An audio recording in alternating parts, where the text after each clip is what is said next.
Ho, ho, ho. Merry Christmas. Ho, ho, ho. And welcome to the Wrestling Headlines, Tables, Ladders and Chairs. A review going out moments after the pay-per-view has finished airing on the WWE Network. My name is Matt Maher, aka Imp, and I'm here live to give you the full aftershock, the review for what we have just seen. What have we just seen? So yeah, another interesting end to the year.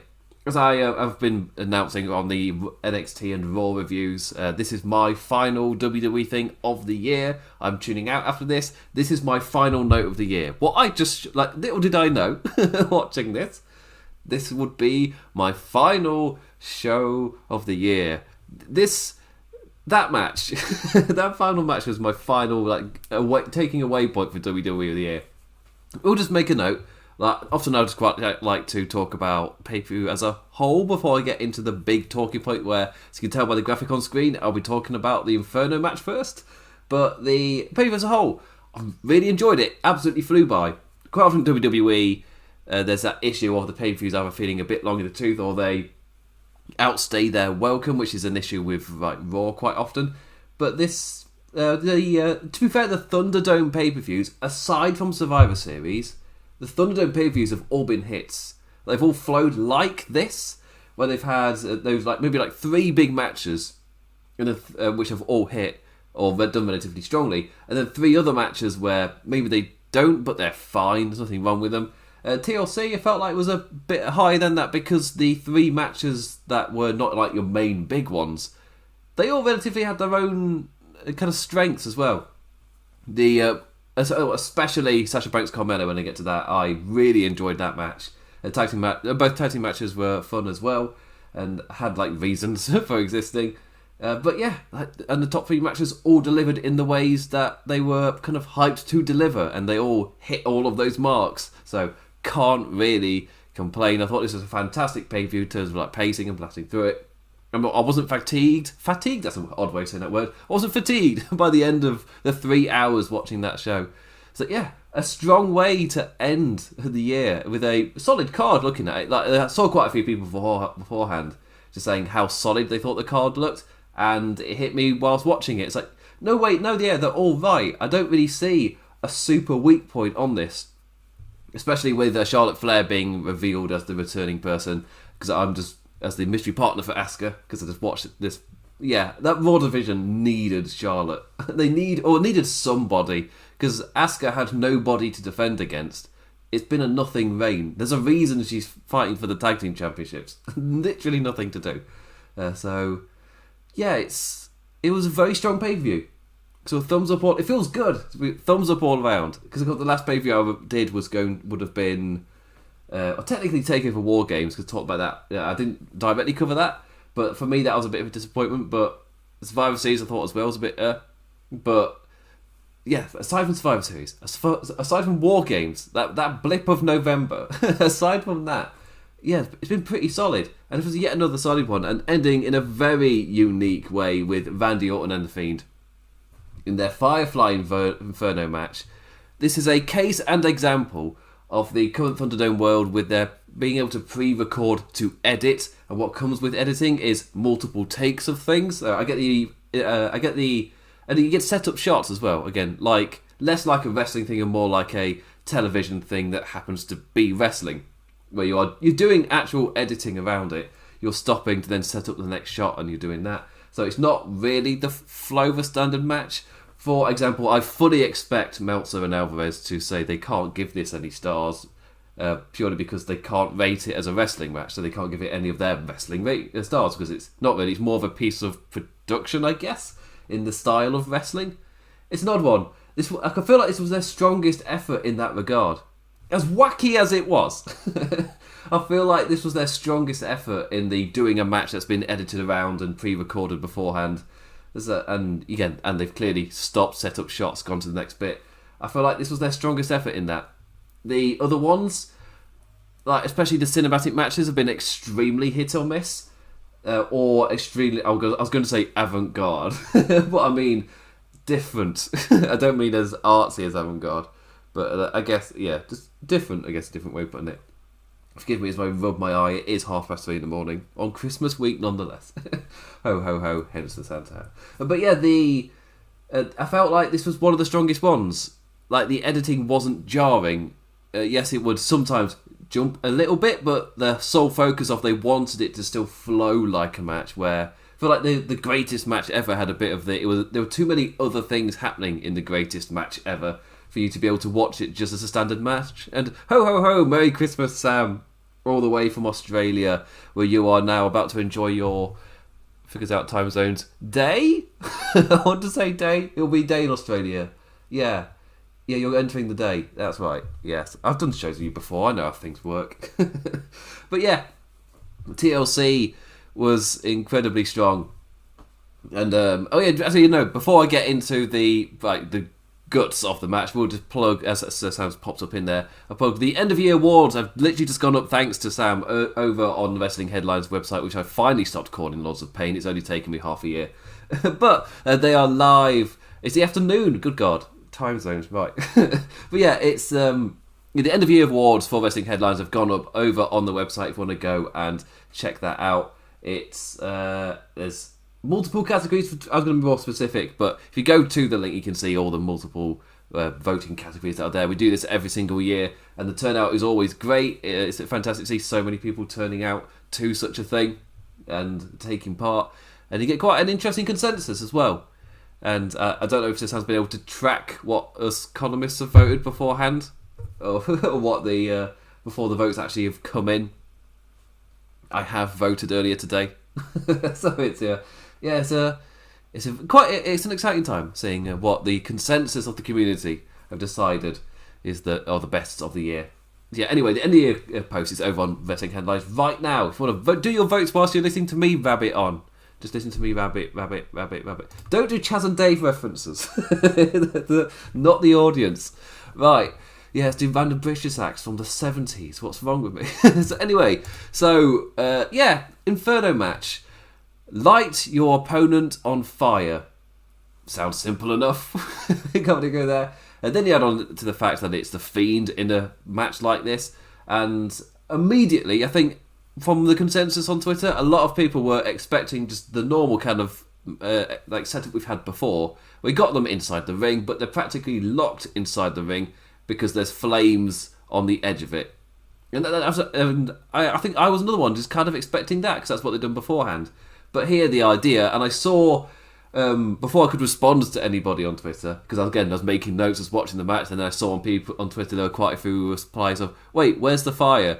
And I really wanted to just point out, I was like, well, I've seen random poles around ringside. I'm assuming they're hidden behind the barricade. Turns out, weren't particularly hidden. They were just big boxes blatantly there. So if I'd paid actually more attention, I would have, probably seen them. I spotted the big pole. That was about it.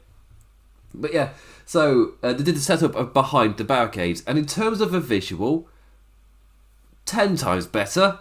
So much better. They get to brawl around ringside. As a match itself, it is so much better. They've got actual freedom to move about. It is, for me, I want to call it one of the best Inferno matches they've done. In terms of the core of the match itself, because you're actually able to build up tension because the hero the not monster, because I won't call Orton a hero, the not monster is able to run away, he's able to try and defend himself, and then the monster is able to then lunge back in with a weapon, just like they do in the 80s action flicks. And for me, that's what the Fiend, more often than not, reminds me of, is like a slasher villain from the 80s. Yeah, you can knock him down, you can destroy him, but he's never truly dead. With the ending, well, I'll get to the ending in a second, but that's what that reminded me of, and also why I think the Fiend isn't done. If you know anything about 80s slasher movie monsters or villains, there is no way to kill them. Even when they're burnt alive, they'll do the Terminator thumb out of the lava. They do not die. But yeah, I was specifically thinking of Jason. if anyone was confused, Jason Voorhees specifically. But yeah, I thought this was a really strong match, and again, for me, the best edited and put together of their pre-produced matches with the high amount of editing, and I thought it did really well. It was a very simple plot, I guess, if it could describe as much having a plot, but it worked. It kept the tension up. It never really died down, and I felt I guess in a way they learnt that lesson from the greatest match ever of how to keep that momentum going. And it works for a match like this as well. Like the greatest match ever was like a 30-minute match where they edited out a lot of the pauses and tried to keep it as amazing as possible, having every kind of WWE thing that you would assume they consider the best thing ever, all crammed into one match, highly edited together. And then this it was more used to keep the pace up, which was like essentially they'd learnt how to keep the pace up from that, and they used this, for an actual reason.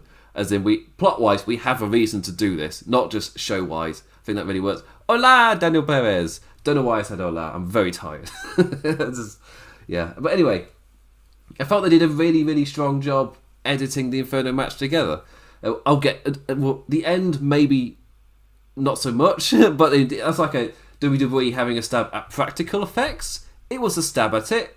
I'm not going to measure them to Hollywood or B-movie straight to DVD or B-movie straight to DVD from the 80s. I'm not measuring against any of those. But as a, I guess, first attempt, but yeah, it was interesting. But yeah, the match itself, first off, Orton was dressed head to toe in hoodie and tight fit, and immediately none of my Twitter timeline people were buying it. Like, off the bat. It's like, he's dressed head to toe. Sam, with the thing, he might as well be wearing a balaclava. He's just covering himself that much, not taking any risks whatsoever. Making us very aware as to who might be going through the fire. It was a nice MacGuffin. It was like, oh, but again, the other assumption was this would be a certain kind of Inferno match that we've seen before. And no, it was, you can go over the top because we've edited it. We've shot this beforehand, edited it together, set up shots so we can go a lot more crazy. That benefited this match so much. But yeah, my Twitter timeline asking, where's the fire? Where is this fire? Which then led to an awesome shot of Bray raising his arms. I haven't got much room to do it, but it's Bray raising his arms as the fire burst out around ringside in mighty fashion. It's like, yeah, okay, that looked cool. My interpretation of it didn't. I was like, shit, I haven't got the room that... An extension's being built, everything's all crammed together. I need to take a photo of what this area looks like where I'm doing this. What it actually looks like before I've removed everything. Because again, it's an extension. Everything's crammed up. There is no free table in the house. So it's pretty bad. Yes, yeah. The amount of stuff I need to move. Anyway, yeah, that was the coolest hell shot. It's the fire just... bellowed behind him. I wanted to think of a word that makes him grand. It's just crazy, the amount of fire shot up behind him when he lifted his arms. And that was a fantastic shot. And it went really well, because I literally had just read on Twitter someone just asking, like, where is the fire? And then he did that. It's like, oh, there it is. Okay then. Yeah, that's cool. And it was the fire arrives, like, oh, that's way more dangerous than the normal lot. He really built the tension with that. And the spots afterwards as well. The Fiend lighting a leather strap on fire. Like, what a cool, unique spot. Well, hot spot. Just to insert the gag. But yeah, it was... to then launch at him with the leather strap set on fire. It's like, oh, that's such a cool visual. And I thought, they might throw in a couple of ideas like this. That was, like, getting you ready. They were setting you up. That's what I mean in terms of kind of keeping up the tension and building up the match. Editing it up together all nicely. Like, no, they got you used to fire, and they got you used to fire being increasingly close to them. And the other awesome visual of lighting the white rocking chair on fire, I was expecting an awesome kind of visual on that. And even like, I was half expecting him to not even put Randy in the chair, for him to set it on fire by himself as a visual, maybe try and throw Randy into it. That was one of the things I expected. And one thing I did like was... like, just casually prodding it as he walked by afterwards. Mr. Sam saying that the rocking chair generally got him. Like, he was generally worried what they're going to do there. Didn't realise the pre-shot that probably helped his reaction. Yeah. I think I was unlucky that I noticed a slight edit beforehand. And so I already knew. And I knew it was shot beforehand. But I think quite often before they've done it in, like, single... Like the Rey Mysterio eye thing. They did that beforehand, but they... didn't really do that much editing around it. So I was like, they'll maybe do something similar there. But I happened to see an edit beforehand. I can't remember what it was. So I was already onto it. My assumptions were already raised given like everything I'd seen around it. But I'm really happy they did edit it. But yeah, so The little thing I liked was after they did that spot on the rocking chair, Bray Wyatt, just a little thing, he just prodded the chair. No, the on fire chair, he just casually just poked the rocking chair just to get it rocking, just a little bit as he walked past it. I was just like, that's a really cool villain thing to do, because you're in an Inferno match, and you're so casual around fire that you're just poking this on fire chair in a match where you'll lose if you set on fire. I really liked that. It was such a minor thing. I'm assuming a lot of people would have just not noticed it. It's like, I really like that. But yes, after that, The Fiend again. It's the fact he did that after Orton so narrowly avoided being set on fire, just to then casually poke the chair. But yes, The Fiend again with the weapon on fire. This time, the axe handle of flame. Again, the visual looked fantastic. It's just the way that he does that and then charges at Orton. He was obviously going to miss, but the visual of it was great, which is often what wrestling is. But the ending gave us a genuine man on fire. So again, even though I'd seen all of this build-up, it was in my head like, this is pre-edited. Do they actually get a stuntman in and actually set him on fire? Forgetting wrestlers are essentially stuntmen themselves. So that's what we got here. For the first time, thanks to pre-recording an actual man on fire in an Inferno match. It's, The Undertaker and Kane have got nothing on this. There is no... You can't do any live version anymore. You've hit your peak with this match. The Fiend looking set for a win. I really enjoyed the ending. Because again, with Orton dressed so much head to toe, the assumption was there that eventually the Fiend would just grab him, and he's wearing so many clothes, the clothes will just set a bit on fire and he'll be fine. He'll very quickly get extinguishers out, again, as we're used to seeing. But no, none of that. We never saw extinguishers. Yeah, so the Fiend was looking set for his win, when Orton reversed and pressed the monster into the flames, which I think it was like a table set on fire, pushed him into the flames, enough to set the Fiend's back on fire. But the Fiend stood tall. An awesome visual as his back is on fire as he runs into the ring and receives an RKO. An RKO to an on fire Bray Wyatt. It's like, that look, yes, pay-per-view worth the admission. Just yes for that shot. Good. That was a cool visual. Like, good God, just the entire match building to that spot, and of course the aftermath afterwards was just like it was just that reaction of, did he win? I guess he won.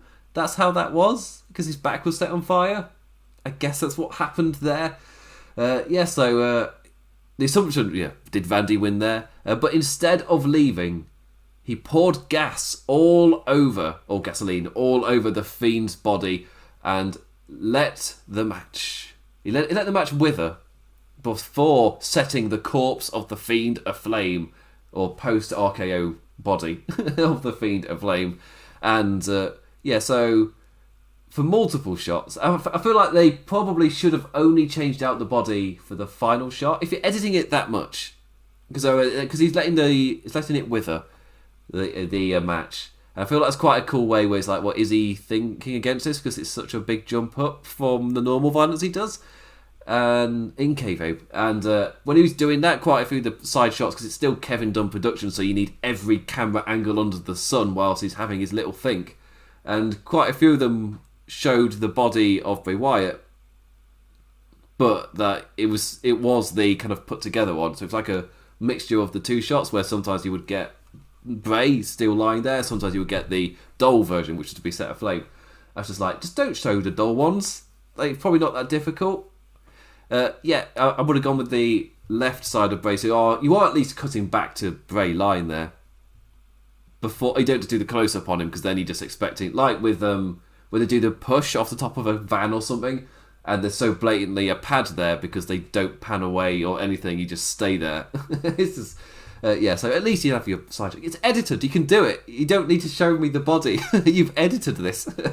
So even though all of that, even though it was blatantly just a doll that's been set on fire and they're selling it as genuine Bray Wyatt type of thing, even though it's that, I don't care. I loved it regardless. I don't mind.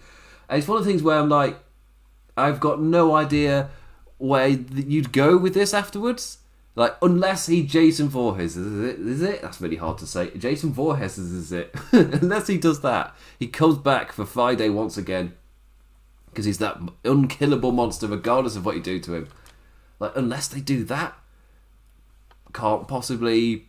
Like, they're moving on from this. Is the Fiend actually like done? Does he just come back as something else entirely? He's more of a spiritual thing. So he just burned a corpse of nothing. The Fiend will return. I've really liked that match. I don't know. I felt like it's a type of thing where it's over the top and it's so blatantly kind of not the best prop in the world at the end. It's like, but I don't mind it. It's fine. It's WWE. Like, it's wrestling and it's WWE. For some reason, I appreciate the effort. And it's not like the Ray thing where it's like bad. He's not holding a ping pong ball onto his face. It's like, no.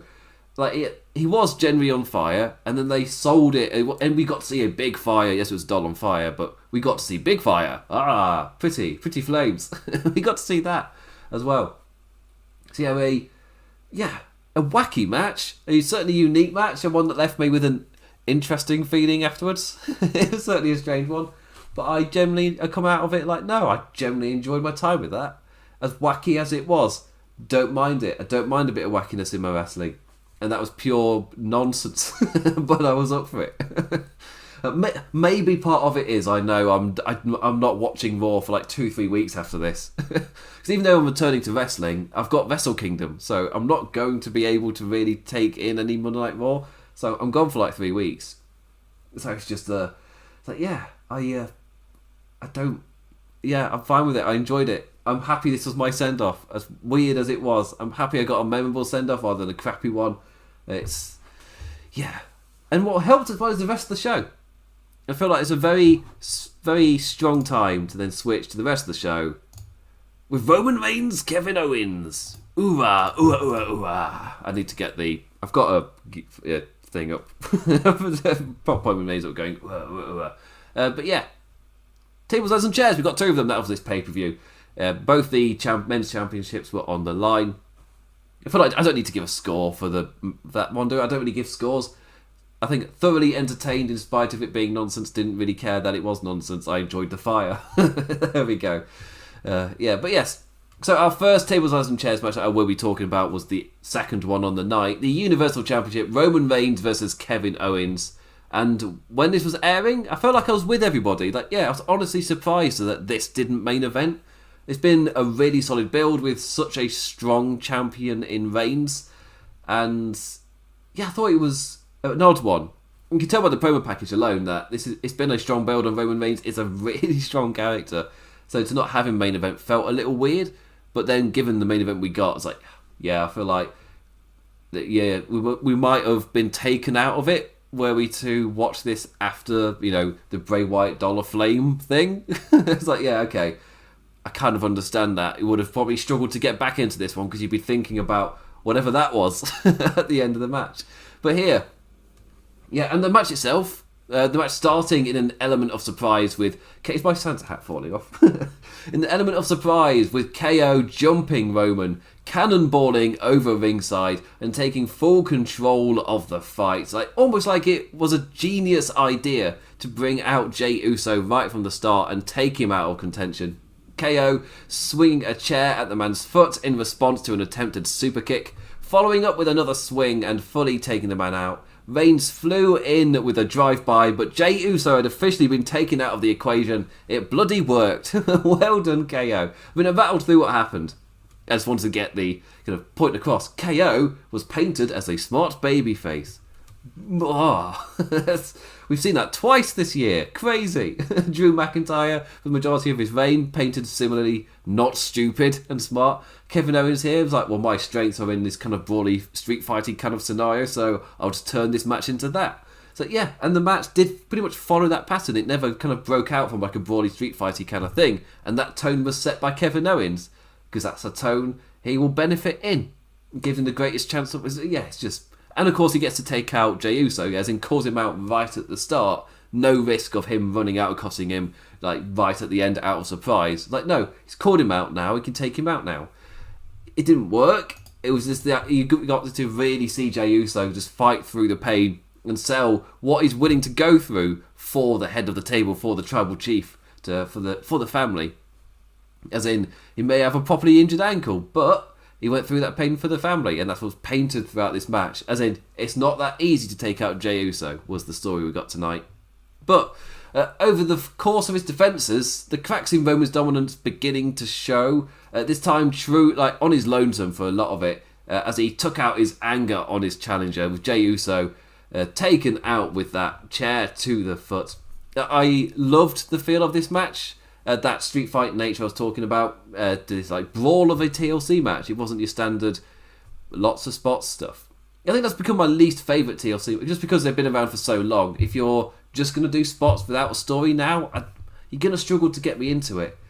And I feel like even the earlier TLC matches in their crazy kind of run of stunts that they ended up being, the early ones, 1 and 2, they had such an incredible kind of building of momentum throughout the match. So by the end of it, he's just like, whoa.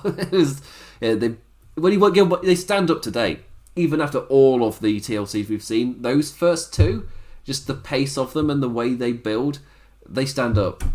And this match, I feel like this is what I want now, if that makes sense. As in, I don't know if I want who can do the craziest stunt. Give me a story as strong as this with such strong kind of character injection into it. This is what I want. It's fantastic. And yes, eventually Kevin Owens ended up climbing the ladder, but a limping Jey Uso returned to jump the Canadian, fighting through the pain to aid the head of the family. He eventually crashed through the announce table thanks to a pop-up powerbomb and got buried within the rubble. Owens is always unable to climb the ladder though, and just have a grab at that title thanks to the numbers game. He takes out one, the other one's fresh. Hence, burying one of them was a genius idea. And an oof of a powerbomb to KO from Reigns onto a ladder that was draped over the bottom rope, followed by an even more painful looking back body drop, which I'm happy they replayed because it happened whilst they were replaying the first one. So these spots are coming. It makes me laugh when those little things happen. These things are coming. But at least they replayed it because it looked brutal. A back body drop onto the ladder, which was down in the A, which, that must have been painful. Roman crashed Owens through a ringside table before using some of the J rubble as a weapon, including the announcer chair. Going unrelenting at ringside with another Samoan drop this time through a table. I just loved that, unrelenting kind of just force from Roman Reigns. When he turned it on, he just drove Owens through again and again, just no regard, didn't care, anything to take him down. Owens then looks great in his outright refusal to die. Both, just in that one bit, both guys come out looking amazing. Because Roman destroyed the lad, but the lad refuses to die. Nothing left in the tank as he just grabs the bottom of the ladder. Roman kind of just sighing and climbing down before spearing the life out of the man through a corner propped table. KO then using the ladder at ringside to hoist himself up onto his legs, baiting the champion to ringside, who then eventually just accepts. It's what's the worst can happen? Charges at him and charges through the barricade. The commentators screaming, "Can KO do it? Can KO actually do it?" No, of course not. But they built up the hype. Roman dragged him back down again this time. But after a fight, it was KO reversing with a pop-up powerbomb through a table. And the Canadian had it again. But Jey Uso once again there to stop the challenger right at the brink. Owens fought him off, but Reigns then had enough time to recover, as I said the pattern was beforehand, and stop the follow-up climb himself, choking KO out with the guillotine atop the ladder, pulling down the title in his slow, controlled demeanour. Top caliber stuff once again from this Reigns run. Both he and his challenger looking like $1 million. For me, he's up there for an all-time great championship run right now. Yes, this is the second feud, so maybe it's a little bit too early. But I feel like we're on that momentum. If it stays at this level, if they're able to continue it, then I feel like he really is that high up. Personally, for me, every pay-per-view one has just nailed the character work. And maybe it won't be your favourite match of the night. I don't think I'd say this was my favourite match of the night, but still nailed the character work. kept me interested in Roman Reigns. Want to see what happened next. And Kevin Owens got put over as this man just refusing to die. Really, really enjoyed that. Right. So yeah, so that was another thumbs up on this pay-per-view. And I'll take a quick sip of water because I've been banging on for half an hour. There's a sip. More of a big old gulp. But yeah, so let's move on. As I finally remember to change the images on one of these shows for once. It's Drew McIntyre, AJ Styles. You damn right, I've figured out the order for this stuff. The WWE Championship. Drew McIntyre versus AJ Styles in a tables, ladders and chairs match. Let's bang them out back to back. Phrasing. The show kicked off big with a Monday night's headline match. McIntyre bringing the beef. I need to say that in a Scottish accent. Bring on the... No, not happening. Bringing the beef to AJ. The challenger on the back foot from the get-go. Even though the champ was on top, Styles gradually worked on Drew's knee and created that weak point for later. Eventually slamming the thing into the ladder, talking on it in an awesome spot with the calf crusher on the ladder and then the calf crusher in the chair. It's like, oh yes, really enjoyed that. Yeah, just properly wearing down the champion. Lots of little great spots in this match, like AJ going to pop off a table with a phenomenal forearm, instead caught and launched overhead belly to belly onto the ladder. Oof. And again, something I've been praising in terms of Omos. I don't know if it's because he's limited, therefore they're not showcasing him, but as a bodyguard character, to act like an actual bodyguard and not just interfere on whims, is like, no, he doesn't offense. Tonight was the first time he did any offense against somebody, and it wasn't until there was like proper interference and there was no way to help AJ without doing something. Yes, again, whilst AJ's there, Omos doesn't hit anybody. And I really like that. It's just as a heel big guy that's at ringside with all the people going, look how big this big man is, and all the wrestlers are going, wow, he is big, isn't he? It's like, yeah, he's big. Also, half the people can't say Omar Behin, so now his name is Omos. It's not that difficult. Anyway, so his presence was felt without laying a hand, helping provide the ladders for AJ to climb. However, on the final ladder, I can't remember if he passed them all of them, on that final ladder, Styles ended up getting quickly dumped to the outside through a table, when in ran The Miz and John Morrison. The highly predicted thing, out come Mr. Money in the Bank and his mate, powerbombing McIntyre off the ladder through a table and officially cashing in the Money in the Bank briefcase to make this a triple threat match. And if I'm right, there is precedence for this. This isn't like the first time they're doing that for like plot convenience. Like, no, I'm pretty certain a MITB person has injected themselves into a match before, turned it to a triple threat, even if it's like the final stages, because they're capitalising. When Omos used his physicality for the first time, dumping Miz to the outside through a table and chasing Morrison the hell out of there. When I say dumping, he literally just carried him, held him over the ropes, and release. It's like not a lot of care in there. And he chased Morrison hell out of there, cool and menacing the entire time. However, the match was now officially a triple threat. Now without any ringside presence, and the pace of this final run, I really enjoyed. They're like all three lads throwing fists atop the ladder. Styles fell first, Miz second. By the time Drew was grabbing the title, AJ was back. By the time he was reaching, Miz was back. Loved the pacing of this. Just lost my ability to breathe for a second. Yeah, I love the pacing of this. No rest for anybody. And when it was The Miz and AJ, Drew used a second ladder to knock AJ and Miz off their perch. Styles crashed to the outside and Miz probably wished he had as he ate a tasty claymore to the face. McIntyre climbed up high and we have ourselves a retention. No Money in the Bank win and no Sheamus. Honestly, that is exactly what I wanted. Great opener, and it also gave me my little nerdy. I was like, oh, well, how would I have booked it? Oh, it didn't tick any of my negative boxes. Yes. As in, there were things there, and I was fully expecting WWE to go the route I've normally seen them before. As in, narratively, a lot of it has been about, will Sheamus turn on Drew or not? With Sheamus being adamant he won't, and The Miz just keeping on prodding, trying to get him to. And I was extremely,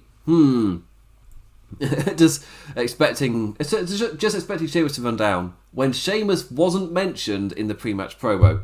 And I don't know if that was on purpose, but the fact he wasn't mentioned, and quite often I've seen WWE do that in an attempt to hopefully just you'll forget about him a bit, so when he turns up it's a bit more of a shock. Or that's the idea, but of course he done weeks of television, so it's not a shock. Whatever it was, he wasn't featured. That made me go, And the fact that he didn't turn up, I was even more happy. It's like, yeah, that's good.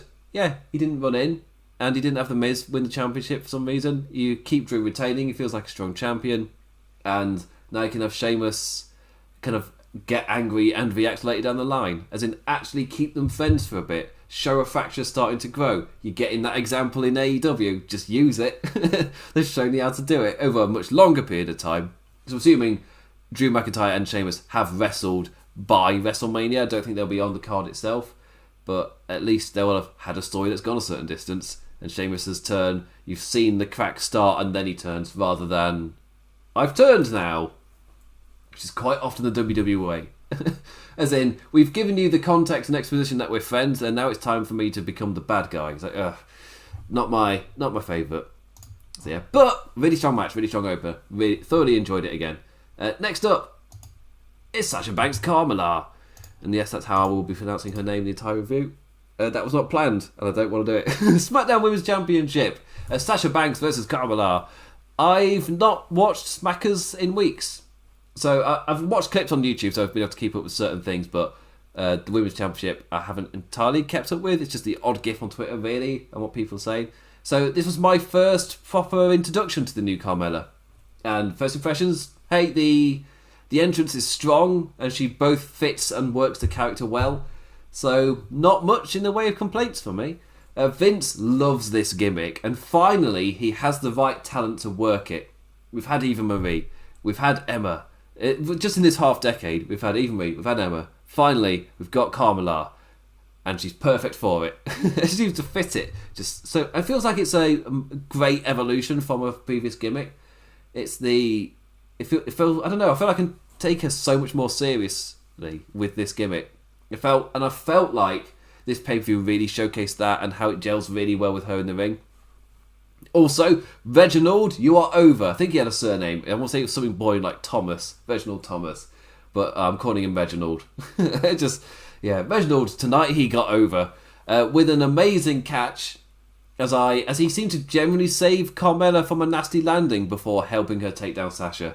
It's like, oh, good catch, Reggie. Good catch. After this, the match became incredibly physical. Just increasingly so. Banks did not hold back with her Meteora, and then Carmella paid back in kind in driving the lass into the apron.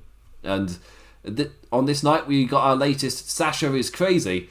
And man, some of these bumps she takes on these pay-per-views. And somebody tweeting, yes, Sasha Banks, the first person in history to say that she took on Boba Fett and Carmella in the same week. Yeah, it's very funny. Yes, he says, would have hit better if I said the right final word. But yes, Carmella driving her head down with a facebuster, and Banks took it RVD style, aka all on the noggin. Like, oof. Oh, yes. It looked painful. And honestly, this was a really enjoyable fast match. Like, Carmella really giving the room to shine against the champion. The Banks statement locked in after a great back and forth sequence. Reginald, who is now over, appeared again to drag Carmella out for the save. Meteora off the apron to the lad, followed by super kicks from Carmella. So Salmond is saying the Carmella has a great super kick. She does. She got to throw it off twice in this match, if you might. But yes, in a quick succession. And Sasha's defense curse looked to be playing that same record once again. But finally, the boss grabs her title defense. Carmella countered and rolled through into the Banks statement for the win. And possibly Carmella's best match. A really great bout from the two of them.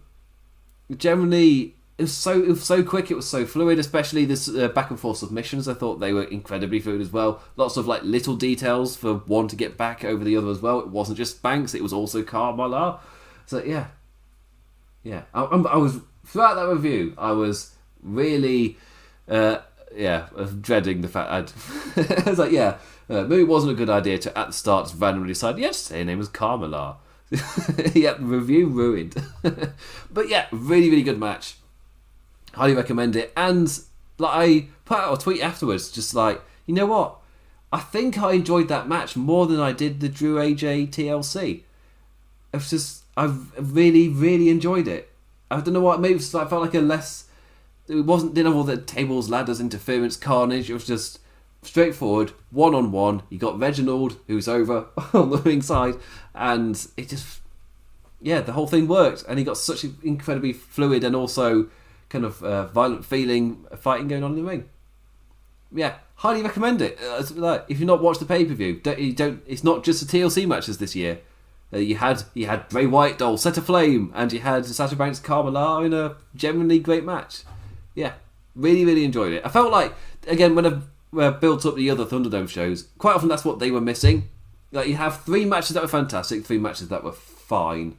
Here, I felt like Banks and Carmella really, really delivered and really elevated the pay-per-view from like a mid-card point. Because that's a big issue with WWE quite often, is of modern-day WWE. Their main events kicking ass, but your mid-card feel like they're almost wasting your time. And this pay-per-view did not do that. Like, everyone at least didn't feel like wasting my time, or they're at least incredibly solid like this match here. Cannot rate it any higher, really. Just, yeah, nailed it out of the park. Is it Carmella's best match in WWE? That's how highly I'm rating it. It's time for the Hurt Business versus the New Day. I wanted to come up with their own business name, but on the spot, at 4 a.m, not happening. As the Raw Tag Team Championships were on the line for New Day versus the Hurt Business. A great tag pairing, if only they didn't give it me every single week on Raw. And I'm not doing that as emphasis. They are literally the only 2 teams in the division on Raw. They will be facing each other on Monday. Monday. We are not moving on from this feud. This is carrying on forever. And this is really the only way to freshen it up, even though the Hurt Business 100% as a group, as a faction, deserve this. They can do a lot more with the titles. They need the titles a lot more than New Day do, because this is a new faction establishing themselves. And they've got a great little story going on with Cedric, which I think only started this past week. And maybe I just didn't pick it up beforehand. But it's been 2 kind of shows in a row where they've done little things with Cedric. And I was like, oh, I like that. I like that character tweak. I really like that. It's just, wouldn't hurt if they had somebody else to wrestle. I don't want to watch it again. I think that's my only issue. I wasn't able to get as hyped for this match as others, just because in reviewing Monday Night Raw every week, I've watched them wrestle, be it 1-on-1, be it in a 6-man, be it 2-on-2. I've watched them wrestle every single week for 2 months. It's they don't mix it up at all. And again, when I'm watching AEW at the same time, and so rarely do you see that happen, back-to-back same match week to week. It's in the tag scene, they face the other tag teams. Crazy idea. But that's a difference in, I guess, I want to say philosophy. I just mean WWE have never really ranked their tag team scenes that highly. So they don't put you see it in the effort put in. When they're delivering so well on Roman, and as an example, and then you see the tag team scene where they've literally got one opponent. It's pretty bad. And AEW have put effort into their division, so they've got depth to it, and then they have those tag teams not face the same ones that they're exactly feuding with. It's different writing philosophies and things. But it does mean in WWE, you cannot continue to give me the same match for that long because I get fatigued with it. And that's what happened this summer. Just in case somebody listening to this review didn't really watch WWE over the course of this summer, one of the jokes became Street Profits versus Andrade and Angel Garza, the never-ending feud where their matches, I swear, entered the 20s. Something ridiculous. Maybe that's not quite right. My gag was to call it number 27. But they faced so often, and it was the same problem. There were just no other teams in the division, so they face each other over and over and over every single week. And the WWE world of when you're in a feud, you face those people. But there's no one else to move on to. So once you've done the pay-per-view, you continue feuding. That's where I'm at with New Day Hurt Business. A great pairing, where I feel like, the matches are all solid. And I generally, the first few I was really enjoying. But I've seen it a lot now, and I know I'm not going to get a break from it. So I am just waiting. I'm just waiting, essentially. So, yeah. Anyway, I we'll talk about the match itself as I checked my phone rudely because I forgot to take the buzzer off. Anyway, so Cedric struggled to get into the match in the early going as New Day showed exactly why they're champions. Again, nice little start to it. Again, the matches themselves are fine. I'm just bored of them together already. Shelton, the one, winning momentum back with a nasty shove to the corner to Woods. The man's neck crashing into the bottom turnbuckle.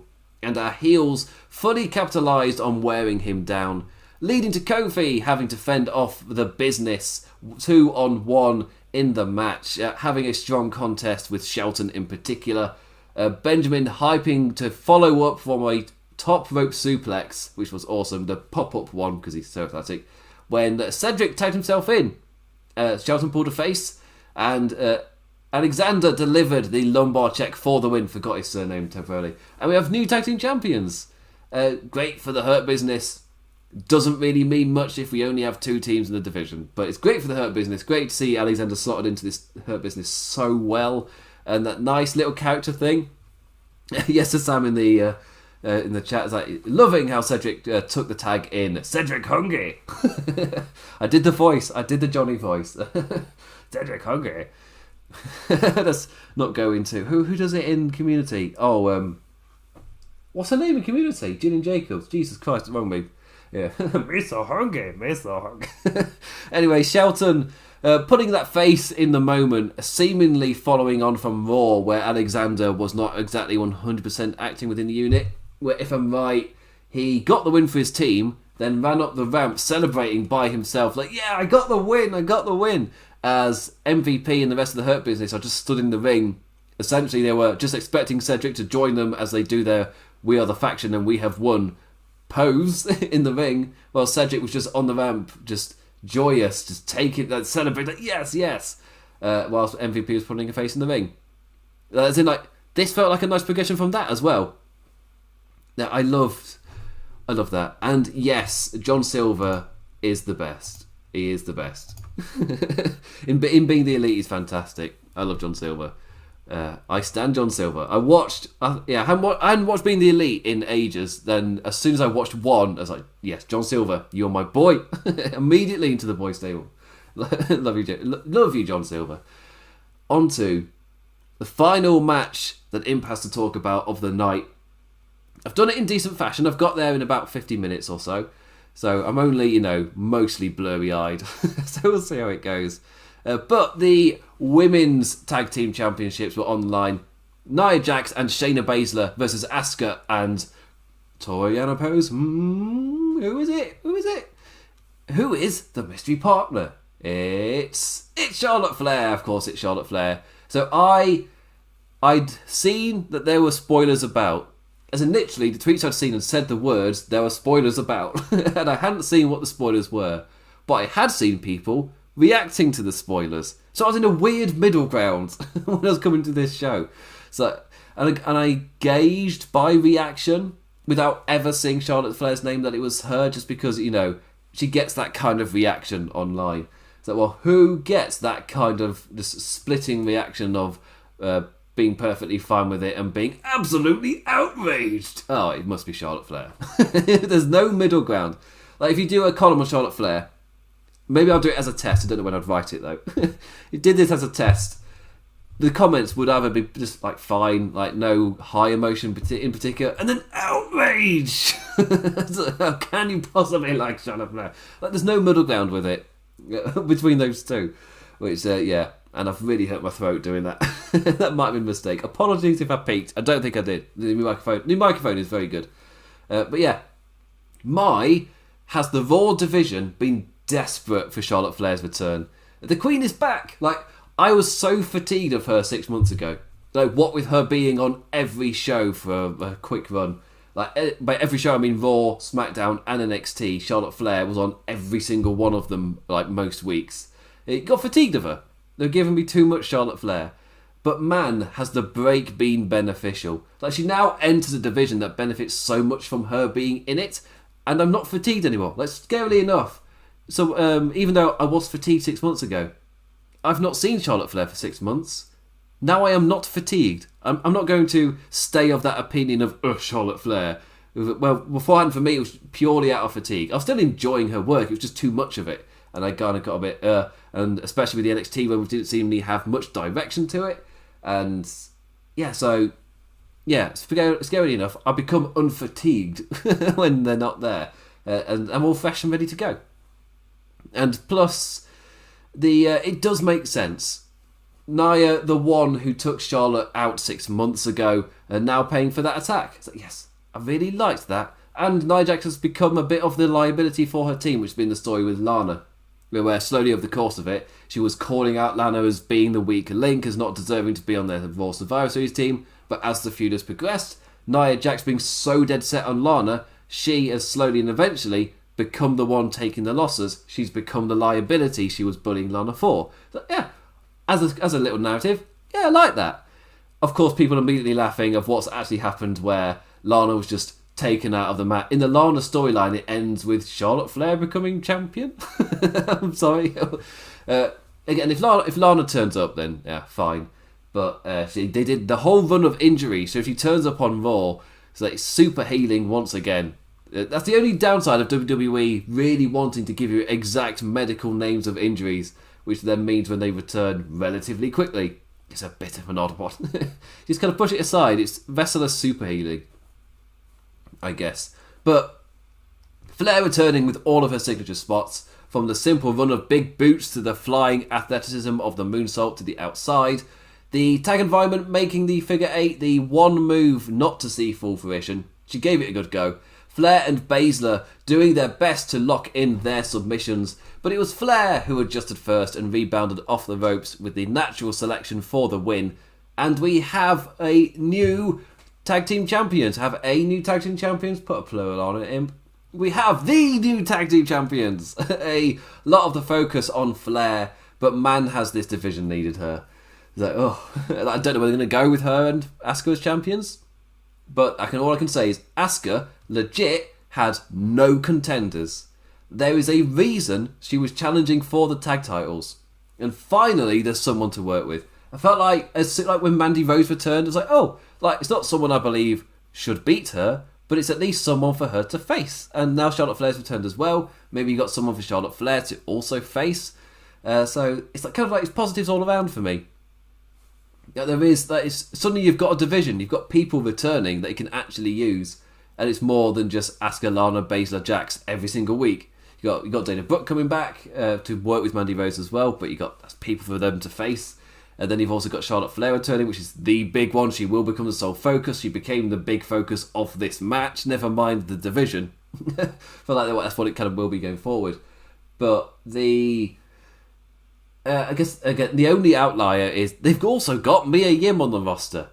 But they haven't really, because she's in Retribution, which means she's practically a dead act. As in, dead on arrival, still dead now. Trying to fix things in hindsight, but then 2 weeks later they'll kill him even more. So, yeah, you can't kill what's already dead. But you can by eliminating them with ease out of the Rumble. That's my other prediction. Yeah. And that's the end of the review. I've blasted through everything on this.